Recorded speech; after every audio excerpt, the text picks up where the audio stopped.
Hello chess learners, today I am very excited to show you an amazing chess game which was played by Bobby Fischer, a true chess legend whose games are immortal in chess history. We will try to understand his thought process, chess strategies and tactics which he applied in chess against Enrique Mecking. Alright, he opened with pawn to b3, and Fischer is playing white against Mecking playing black.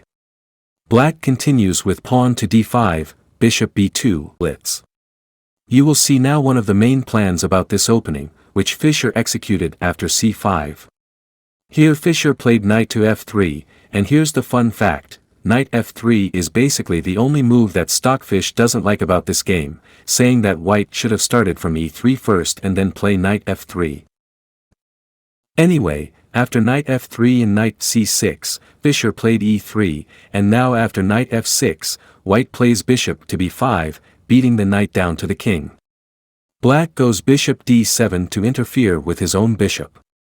White castles, black goes pawn e6, here comes pawn d3. Now, of course, instead of d3, white could have played d4, turning it into a more standard queen's gambit position, but d3 is actually part of white's plan here. White has this dark square bishop putting pressure along this diagonal, and therefore white wants to keep it open, and we'll see why in a moment. Black played bishop e7, and now white trades off this knight on c6.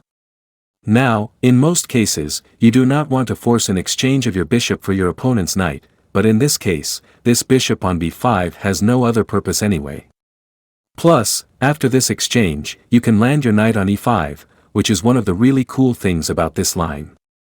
Now from e5, you threaten to grab there and double his pawns, and overall, this knight controls a bunch of squares, puts pressure, and that's cool. So far, black decided to prevent this possible exchange and played rook c8. White played knight d2, still leaving the long diagonal open for the bishop. Black castles, and here white goes pawn f4, and that's basically the setup that you want to aim at while playing this opening. If you can get it, that gives you quite a promising position for the middle game because thanks to this pawn on f4, you've got more space there on the king side. You've got possible rook lift over here, putting pressure together with the bishop, and that overall creates nice attacking opportunities. Now black was annoyed by this knight and decided to trade it off by going knight d7, offering an exchange of knights, and you know that to take is a mistake. Therefore, you do not want to force exchanges by yourself unless that gives you a certain specific advantage. And here Fischer noticed the drawback of his opponent's move, that the knight from f6 no longer controlled the square. And he played queen to g4, taking advantage of this little change of the position right away. Now, from g4, the queen adds up to this attack against the g7 square, actually preparing already after the knight trades off, you know, all kinds of checkmates with queen takes g7. Anyway, black traded off the knight. Now queen takes g7. Throughout his rail, so black played bishop to f6. Now, at this point, the position looks more or less equal. It's still not clear what can white do to renew threats to your opponent's king, and it's nice to see how Fischer gradually expanded his position and created more and more pressure onto black. Here, Fischer played a move which I like in particular because assuming that black is going to trade off here, it could be tempting for white to play knight f3 and overprotect the bishop that way. But although knight f3 would be an option, that doesn't allow white really to attack after that, and Fischer played a smaller move, rook to f3. He anticipates black to trade there on the e5, which would open up the f-file, and given this fact, he's ready to double down on the f-file with rook f1, putting pressure there. So that's part of the plan, and it kind of makes it less appealing for black to trade there because now, thanks to this rook, white is already ready to stack rooks there, and that kind of favors white's attack. Right now, it's, therefore, instead of that, black just played queen e7, and white played rook f1. Here, black didn't really know what to do and played a5. I mean, it's not that easy for black to figure out what to do, but on the other hand, from the white side, he doesn't have any threats yet. Anyway, Fischer here played rook g3, and it turns out that there is a pretty beautiful threat. The threat is queen takes g7. In the game, black noticed it. Black player is a grandmaster, he's a strong player. He noticed and he covered that. But just to show you an idea, if let's say black does nothing and just plays a4 or something else, then white could unleash this queen takes g7 sacrifice, which would be a pretty beautiful finish of the game. Rook takes check to the king, the rook is supported, therefore the king has to go. Now rook takes f7, and this is a discovered check. The king still has to move. Now rook takes e7, and white gobbled up a bunch of material and is now having a completely winning game, since white managed to create this tremendous pressure against the g7 pawn. Black decided that it's time to simplify matters. He traded on e5. Now queen takes g7, a still threat, and he played pawn to f5, trying to attack this queen, and also now the queen from e7 guards this pawn. Now white took on Poisson, rook takes on f6, and here many players would just trade on f6, which is wrong. That would lead to about equal game, but Fischer found a little tactical trick which helps him to seize an advantage.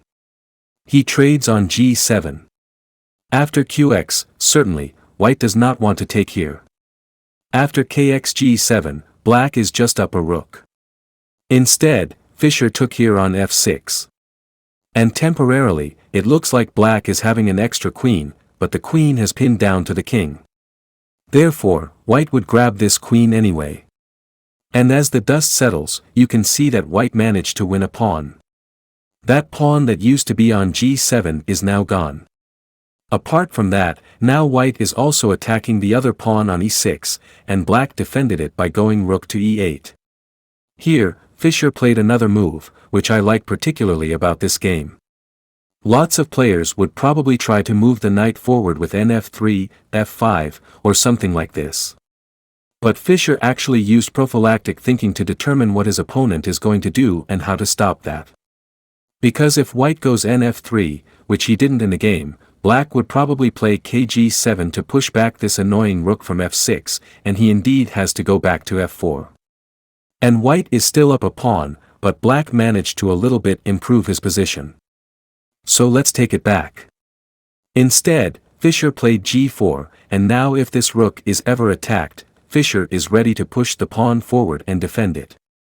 Therefore, the rook can stay on its active position and keep annoying black. So that's pretty cool. g4, a little pawn move, but it makes a big difference. Black played a4, just trying to do something because he can't do much.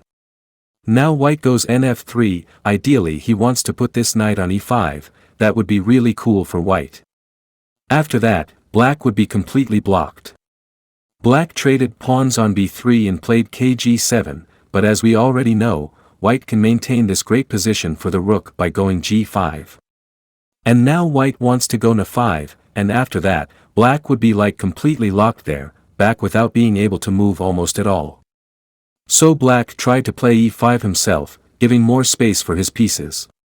But now once again, Fischer noticed a little new weakness in his opponent's position, that due to the pawn being on e5, not e6, this square of f5 is no longer covered. He repositioned his knight there from h4 to f5 to attack the king and to advance overall. So again, pretty little nuance, but again, he made use of that to improve his position. In order to cover the f5 square, black played bd7 so that he's ready to trade. But now, these pawns and this bishop are a little bit more hanging, and once again, Fischer makes use of that by going rd6, double attack, white has to cover. And now, although black managed to temporarily cover his position to avoid any immediate losses, he's completely paralyzed. Basically, the king can't go forward, right? Our knight and pawn control all these squares. The bishop has to guard this square, the rook has to guard the bishop. So basically, nothing can really move. Fischer is just playing kf2 so he doesn't have to hurry since his opponent is in trouble anyway, he's almost paralyzed. He can just bring the king closer to the center, which is a nice idea for the endgame. Black played kf7 just as well, rb6, this time white is hitting this pawn. Black guarded with re7 and now Fischer plays e4. So from here, this pawn also controls this square, and at any point in the future, white will be able to play nf5 there, which might be quite annoying for black, given the fact that this pawn defends it.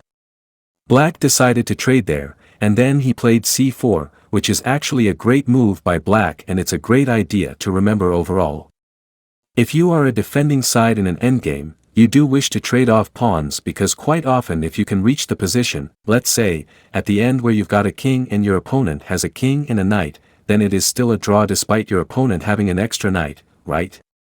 So trading off pawns is a good defensive strategy. But Fischer shut it down by going b4. So he's an attacker side, he wants to win, therefore, he wants to avoid exchanges. Now Black played bg4, which doesn't really do much. He played n3 centralizing the king, rd7, and now, once again, Fischer noticed that for the second, Black weakened the defense of this pawn on e5 because the rook relocated here, and he uses this thing instantaneously by going g6++. And it turns out that Black can't really recapture this pawn. In the game, he played q8 because if Black took this, after ing6, they can't defend this pawn on e5. And after that, that's going to be a triple fork actually to all of Black's available pieces, which is nice. Let's take it back. In the game, instead of taking, Black decided to move the king back.